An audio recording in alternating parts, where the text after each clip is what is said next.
Friends, welcome to Rama's cooking world. இன்றைக்கி நம்ம KFC style chicken strips ரொம்ப சிம்பிளாக கம்மி இன்க்ரீடியன்ஸ் வச்சு சின்ன சின்ன டிப்ஸ் அண்ட் ட்ரிக்ஸ் ஃபாலோ பண்ணாலே நம்மளுக்கு போதும். நம்மளுக்கு சூப்பரான சிக்கன் கிடைச்சிடும். வாங்க எப்படி பண்ணுறதுன்னு பார்க்கலாம். இதுக்கு ஃபஸ்ட்டு நம்ம ஒரு பவுலில் 3/4 கப் மைதா ஆட் பண்ணிட்டு இப்போ இதில் 1 கப் பால் ஆட் பண்ணி இது எல்லாத்தையும் நம்ம மிக்ஸ் பண்ண போகிறோம். இப்போ மிக்ஸ் பண்ணிவிட்டு 1/2 டேபிள் ஸ்பூன் சோயா சாஸ், அப்புறம் 1/2 tablespoon red chilli sauce, 1/2 teaspoon salt add பண்ணுங்கள், 1 டீஸ்பூன் ரெட் சில்லி பவுடர், இப்போது 1/2 teaspoon ginger garlic paste, 1 teaspoon pepper powder, 1 teaspoon baking powder. இப்போ இது எல்லாத்தையும் ஆட் பண்ணிவிட்டு நல்லா மிக்ஸ் பண்ணிக்கோங்க. மிக்ஸ் பண்ணிவிட்டு இது நல்லா பேட்டர் கன்சிஸ்டன்சி வந்ததுக்கப்புறம் இப்போ நம்ம 250 கிராம் போன்லெஸ் சிக்கன் இந்த மாதிரி பிரெஸ்ட் பீஸை நான் நீட்டாக கட் பண்ணி வச்சுருக்கேன் ஸ்ட்ரிப்ஸாக.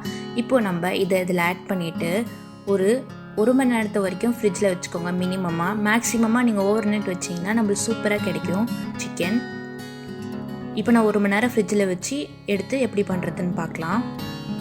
இப்போ நம்ம கோட்டிங்க்கான மாவு பண்ணிடலாம். 1 கப் மைதா, 1/2 cup cornflour, 1/2 teaspoon pepper powder, 1/2 teaspoon red chilli powder, தேவையான அளவுக்கு உப்பு, 1 teaspoon mixed herbs, 1/2 teaspoon chilli flakes. இப்போ இதெல்லாத்தையும் நல்லா மிக்ஸ் பண்ணிவிட்டு இப்போ நம்ம முக்கியமான விஷயம்னா எண்ணெய் நல்லா சூடாக இருக்கணும். அதனால நம்ம ஆயிலை இப்போ ஹீட் பண்ணிடலாம். தேவையான அளவுக்கு எண்ணெய் ஆட் பண்ணுங்கள். எண்ணெய் ஆட் பண்ணிவிட்டு நல்லா ஹை ஃப்ளேமில் 190 டிகிரி செல்சியஸ் வர வரைக்கும் பார்த்துக்கோங்க. இப்போ நம்ம கோட்டிங் பண்ணிடலாம்.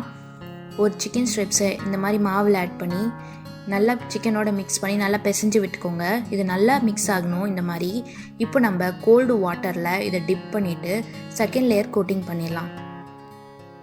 இந்த மாதிரி கோட்டிங் பண்ணிவிட்டு நல்லா சூடாக இருக்க எண்ணெயில் அப்படியே டைரெக்டாக நம்ம ஆட் பண்ணணும். அப்போ தான் நம்மளுக்கு சூப்பரான கிறிஸ்பியான KFC சிக்கன் கிடைக்கும். இப்போ அதை ஆட் பண்ணிவிட்டு மீடியம் ஃப்ளேமில் வச்சுக்கோங்க. மீடியம் ஃப்ளேமில் 5 மினிட்ஸ்க்கு குக் ஆகணும். அப்புறம் 5 மினிட்ஸ் கழிச்சு இதை நம்ம எடுத்து பிளேட்டில் ட்ரான்ஸ்ஃபர் பண்ணி சர்வ் பண்ணிடலாம். இதான் மெயினான விஷயம். இது மட்டும் நீங்கள் ஃபாலோ பண்ணாலே போதும், நம்மளுக்கு சூப்பரான KFC சிக்கன் கிடைச்சிரும். இது நல்லா நீங்கள் மைனஸோட சர்வ் பண்ணலாம். இந்த ரெசிபி உங்களுக்கு பிடிச்சிருந்ததுன்னா லைக் பண்ணுங்கள், ஷேர் பண்ணுங்கள், மறக்காமல் நம்ம சேனலுக்கு சப்ஸ்கிரைப் பண்ணுங்கள். தேங்க்ஸ் ஃபார் வாட்சிங்.